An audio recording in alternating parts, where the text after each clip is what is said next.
Hello guys, welcome back to my channel and happy rain day and good morning. आज के तो प्राय सकाल থেকেই বৃষ্টি পড়ছে আর আমি তো দুপুরে ঘুম থেকে উঠে ভিডিওটা করছি।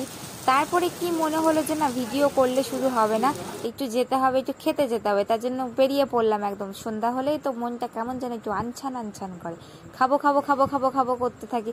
তাই মনে হলো যাই, চলে যাই, একটু গিয়ে খাওয়া দাওয়া করি। তাই চলে গেছিলাম এই দোকানটায়। গিয়ে দেখছি যে কি খাবো, মানে কি খাওয়া যায়।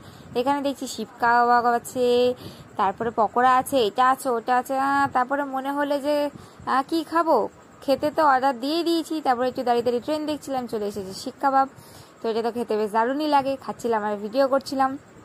তারপরে এটা খাওয়া দাওয়ার হয়ে যাওয়ার পরে তারপরে কি করবো থেকে কি করবো, হ্যাঁ তারপরে মনে হলো যে না, এটা একটু অর্ডার করি। এটা কি ছিল আমি ভুলে গেছি, পোলাও ছিল না বিরিয়ানি ছিল, কি জানি কি একটা ছিল, আমি তো খেয়ে দিয়ে ভুলে গেছি গাইস। তো যাই হোক, আজকের ব্লগটা এই পর্যন্তই ছিল। চলো টাটা, বাই বাই।